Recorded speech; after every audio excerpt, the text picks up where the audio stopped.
Excalibur Skill School. So it's been a chilly day here in Central Florida, and but we are persevering for you.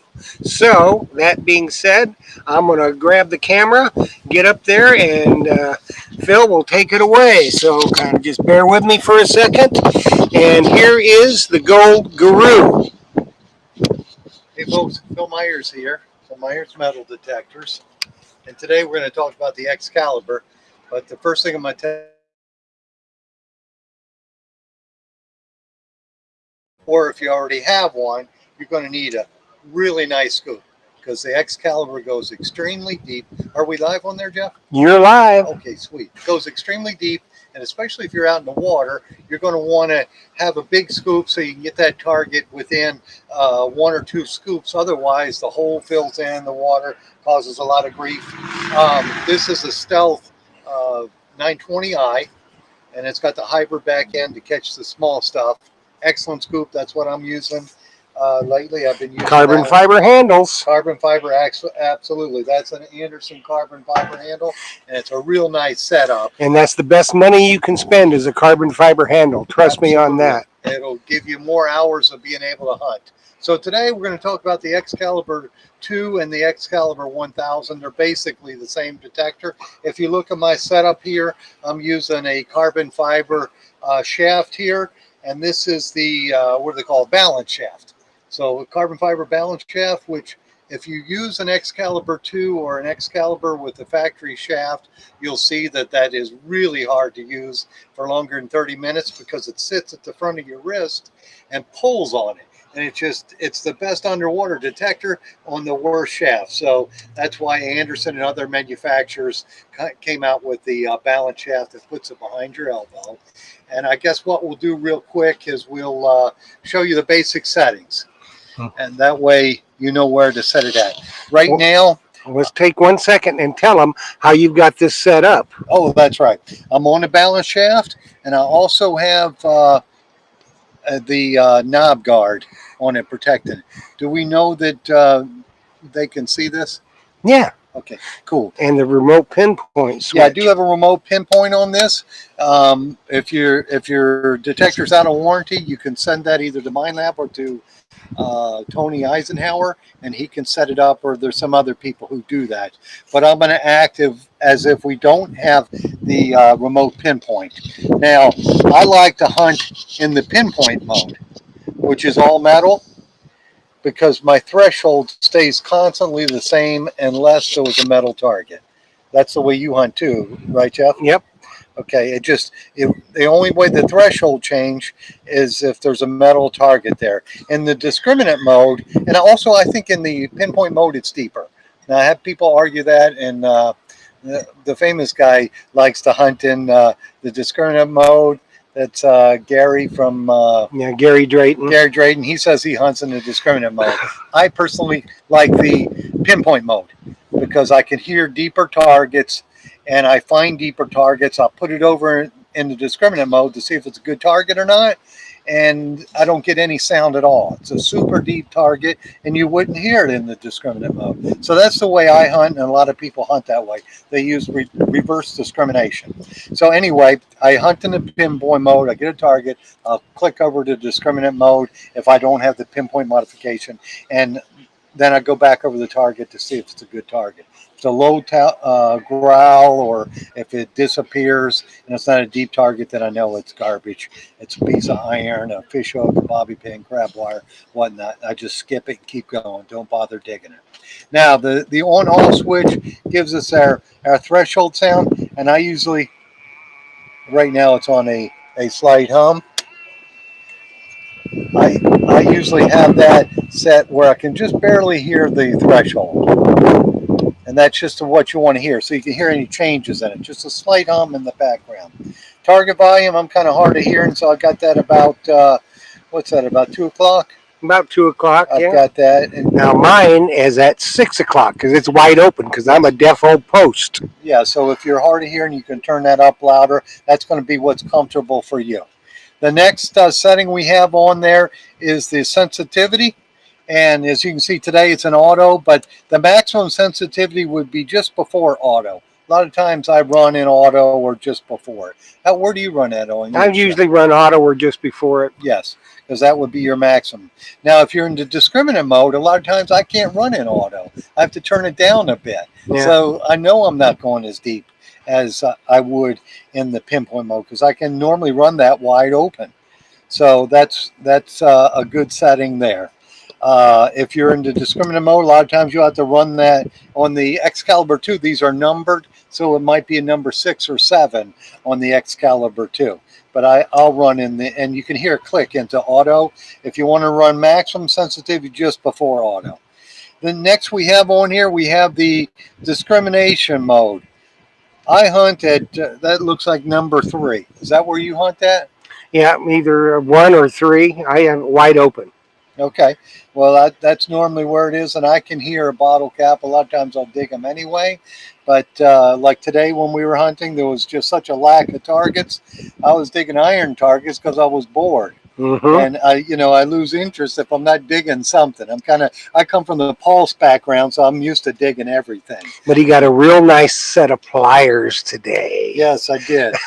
My friend gave me a set of pliers. Yes, he did. So anyway, I run the discrimination at 3, and you should have no trouble. If you turn that up higher, you'll lose some gold. So I never turn it up higher. I want to dig everything that's not iron. That goes for any detector that I own. If I'm in the water on the beach, I want to dig everything that's not iron because small gold will read in the low numbers on like an Equinox or on here. Small gold will sound off at 3. I have no problem with that. Now this detector too, I have got the non-standard headphones. These are Grey Ghost, which we sell Grey Ghost headphones. And as you can see, this is an old detector. This is probably, I would think, at least 10 years old. But it's an awesome detector. I like it, and it does an excellent job. It's got the 10-inch coil on it. That's how the new Excalibur 2s are set up, the 10-inch coil. And it also has an updated battery because of course the old blue one has died a long time ago. We stock the batteries and all the accessories for the Excalibur 2.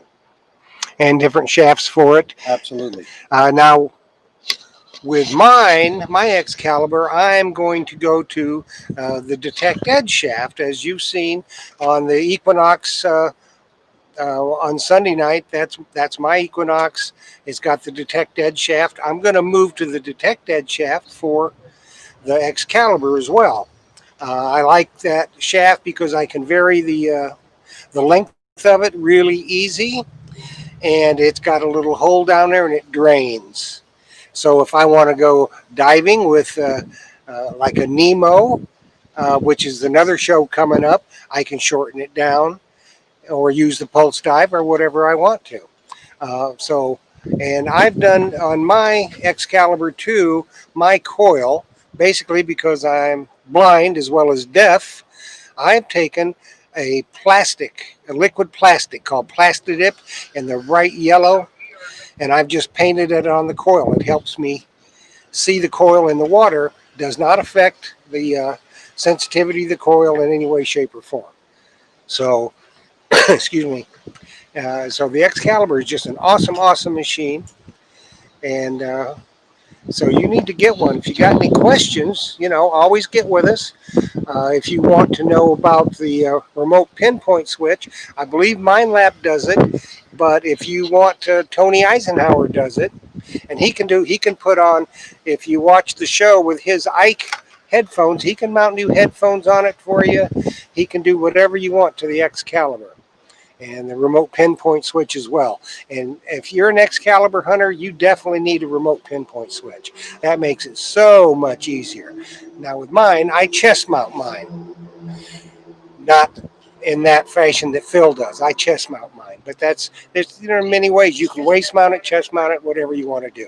So I'm going to turn it back over to the Gold Guru. Yes, Jeff, you brought up an interesting comment there. You chest mount it. Now, that would be an easy way to use the standard shaft if you wanted to. Have the chest harness is sitting right here. Then without the pinpoint modification, you could hunt in the pinpoint mode, and as you're going along, just hit that button and turn it to discrimination to make sure that's a good target worthy of digging. So that's a good way to do that. And also, there's two of them that we know of that are good. I happen to use the plugger chest mount, and Anderson makes a chest mount, Yes. and Phil stocks them both. Yeah. He stocks the Detect Edge shaft. He stocks all the stuff from Anderson. He has the Excalibur 2 in stock. The only thing that we've talked about that he doesn't have in stock are the Tony Eisenhower Ikes, and those are custom made. So. Yeah, he makes them as he sells them. One thing I did want to pull up, talk about real quick, is the knobs on here. Because if you've had your Excalibur for long, you'll realize they'll strip out after a year or two of use. These knobs here are Anderson knobs, and they've got an Allen head that go right on it, and we stock those. So we've got the knob guard and the knobs from Anderson. And this is a plugger. We have both plugger and Anderson. Anderson makes the nice blue one. And especially if you're not using the remote pinpoint switch, this one's going to strip out really fast, right? Because you're constantly going back and forth, back and forth. Yeah, so that's a nice setup. So if you have any questions on the Excalibur 2, just give me a ring, 813-237-1939, or email me, or just contact us on the Treasure Talk page, and we'll get back to you. Okay, Phil's going to give us a little demonstration, the proper way to swing in the water on the beach. He'll give us a little demonstration on that. Let me back off here so we can get a picture of him. On this, I will scrape the ground as I'm going, just like that. And then the toughest thing for folks to do, can you see that, Jeff? Uh-huh. Okay. Toughest thing is to locate the target. Now this is with any detector, especially when you're in 4 feet of water and the water's dark and you're blind. What I do is I He's talking about me. I pinpoint my target, and I know exactly where it's at because I move it real quick. And I can pull away from it and get it right in the center of the coil. I know it's there. Then what I do, because the water is dark and I can't see, I'll slide the scoop over until I just touch it, and you hear it overload. Then I'll pull that away and dig. That's just the easiest way to do. Another thing, I'm not wearing my flip-flops here. I got a set of nice water shoes. That's really important, especially when you can walk on a stingray or something. Always shuffle your feet. That's another thing to be careful of. But always wear some type of protective footwear. Yeah, today I'm using my flip-flops, but I do not hunt in the water with that. I don't hunt anywhere with flip-flops. I'll either use a water shoe or I'll use shoes. And because we found enough stuff in the water and on the beach that will tell you do not go barefoot or just wear flip-flops. And another thing when you're hunting in the water, now my coil is on the bottom, Yes. and I'm dusting up sand the whole time I'm swinging it. So I really don't worry too much about the stingrays because they don't want to mess with you, like you don't want to mess with them. So when you got that coil out in front of you on the sand, you're going to scare them away. Yes, absolutely. Now I have a friend who got hit by a stingray, but the way he got hit, he's going to look like this. Look. I don't know if you can show him, Jeff. But anyway, he did a 90-degree turn, stepped right on it before he had his coil out in front of him, and really nailed his foot back. So just make sure when you're turning, turn gradually while you're detecting. That's the easiest way to eliminate stingrays, because that can, especially here in Gulf of Mexico, that can be a real problem. Indeed, indeed. So we covered everything? I think we pretty much covered everything. We got a lot of stuff coming up for the show, and we're gonna cut this class a little bit short because there's just not that much to talk about with the Excalibur. It's kind of a pretty basic detector to use, but it's a killer. Oh, yeah. If you're a water hunter, you don't have to worry about the Excalibur leaking. I'm gonna tell you, do you, Phil? Yeah, it's rated for 200 feet, so chances are, if you, especially if you're a beach hunter, you're not going to have that problem. You know, that it's rated to go deep and it's pressure sealed. So if you're not in 10 feet of water, you're nowhere near the going to leak. Yeah, and always use one of those knob guards too. That really saves your knobs, and it don't weigh enough to make any difference. And if you drop it, it'll land on this and not the little knob post that's there, Mm-hmm. because that could crack your case if you landed on that. You can crack a lot more than that. Yes. Now, another accessory that Phil sells, and sells a lot of them, if you're a beach hunter and you're using a long handle scoop, Yes. he's got this little. It's the Modus T grip. T grip, and I also have a Raptor pull handle. Some guys like the longer one, the Raptor is longer. Mm-hmm. It's got a bunch of screws. It takes longer to put on, but people love that. The T grip is nice. I don't have it on mine. I forgot to put it on before I came over here on vacation, but it will be on there. Because it just helps you when you're down. Like when we were out this afternoon, it was a little swelly. You know, the wind was howling, and you get down, if you're out in chest deep water and you got to dig a target, you need to bend down a little bit. You grab that handle, boom, there you go, to help you lift that scoop full of sand and shell up, and you can shake it out better with that. So it's you know, they're what, $18.95 or something, Yeah, Phil? I mean, you know. Absolutely. And you can mount it anywhere. Some people like it up higher. Yeah. Other people like it down low. And that one you can move it real easy, because it just, you unscrew it and slide it to the area you want it on the shaft. Yeah, and I like the Modus T grip a little better than the Raptor handle, because the Raptor handle has screws on it, and they're very long, and you can terrorize your own body with them. Yes. Now the Modus T grip, it's all plastic. So it doesn't screw up your shaft, anything. It doesn't make you bleed. Absolutely. So if you have any questions, holler at us on Facebook here, or you can give me a call at the shop. And just take another look. Bring that old scoop over here so they can see it all, Phil, because those are killer scoops. Yes. And, they're not that heavy, and you can take a big bite out of that. And if you go on the page and look around, we got Stealth coming up in mid-October. And I tell you what, Stealth's giving away 2 scoops. They're giving away a 920i like that, and they're giving a 720 hybrid away. We're not giving any handles away. You can buy the carbon fiber handle from Phil. I mean, you can really afford that. If you win a scoop, you can afford the carbon fiber handle without a problem. So that's what's happening at Treasure Talk.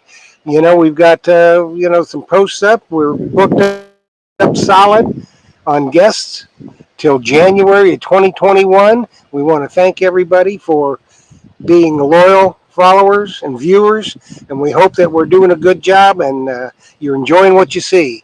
So what do you got to say, Phil? I say thank you and happy hunting, and dig deeper. That's right. Stay on the beach.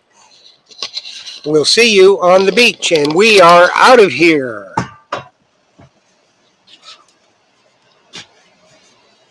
Oh, I hope we are, if I can see the... Did we end it? Not yet, but I'm trying to. I'm out here and there's a lot of glare. I can't see the dang mouse. I think we were on. Yeah, we were on. Yeah, I found it. Did you? It went